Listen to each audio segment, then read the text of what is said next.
Olá, gente, tudo bom com vocês? Como vocês sabem, eu me chamo Priscilene e estou aqui para mais uma aula de língua portuguesa.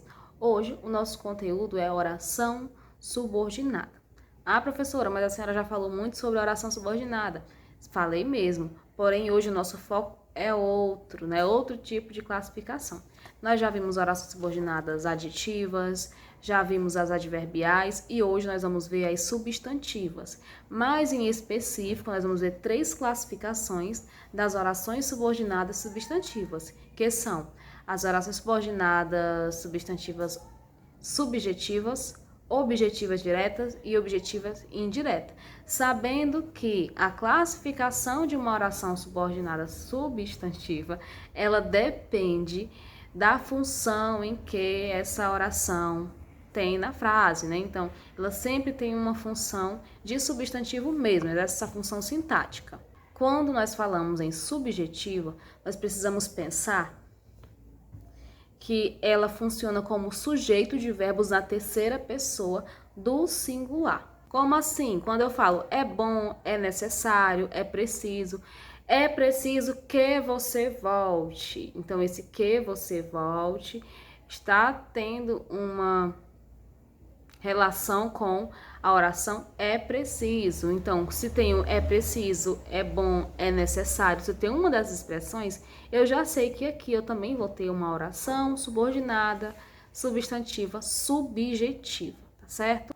E não só além desses verbos apresentados na terceira pessoa do singular, mas também quando eu tenho verbos como sabe-se, precisa-se. Eu tenho aqui também essa questão da oração subordinada ela ser substantiva e também subjetiva. Então, recapitulando, eu tenho uma oração subordinada substantiva subjetiva quando eu tenho verbos na terceira pessoa do singular, acompanhados dessa expressão, né? É preciso, é necessário, é bom.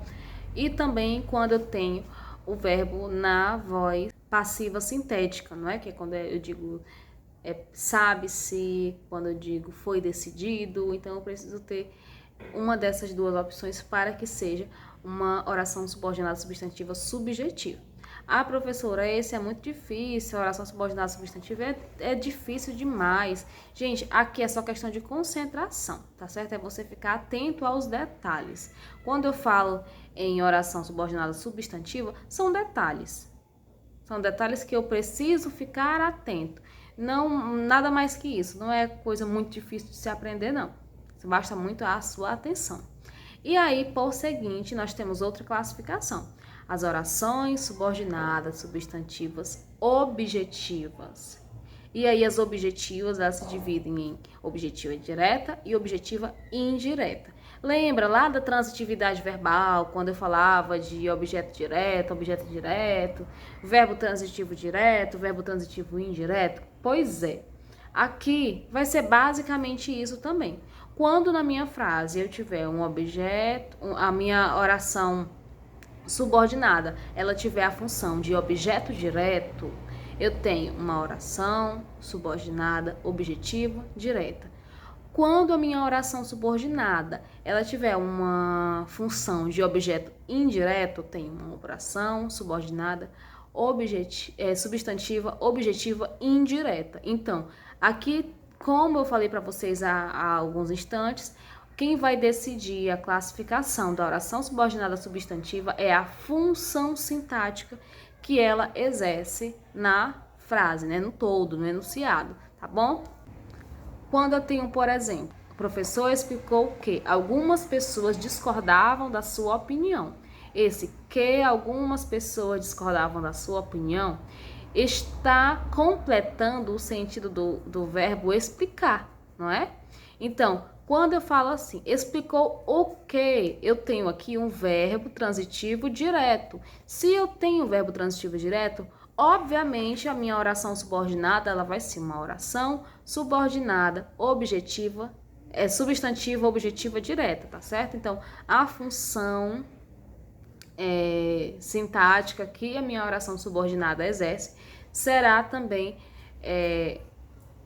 a classificação da minha oração, tá certo? Então, se ela tem a função de sujeito, ela é subjetiva. Se ela tem a função de objeto direto, ela é objetiva direta. Se ela tiver a função de objeto indireta, ela é objetiva indireta. Como, por exemplo, ele me convenceu de que viajar seria bom.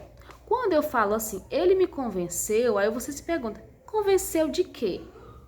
Então, de que viajar seria bom, eu tenho aqui um complemento do verbo convencer. E esse meu complemento, gente, ele tem preposição. Por quê? Porque o meu verbo convencer pede preposição. Ele me convenceu de quê? De que viajar seria bom. Então, entendam, se eu tenho um verbo que exige preposição e ela está lá no meu complemento, eu tenho um objeto indireto, ou seja, a minha oração subordinada ela vai ser chamada de oração subordinada substantiva objetiva indireta. O nome é bem comprido mesmo. Ah, professora, é muito longo. É longo mesmo. Porém, cada partezinha dessa tem a sua função, tem o seu porquê de estar ali. Então, basta que você compreenda o porquê de cada um, tá bom? Então, eu espero que vocês tenham entendido. Qualquer dúvida, podem me procurar, deixem um comentário perguntando alguma coisa. E até mais!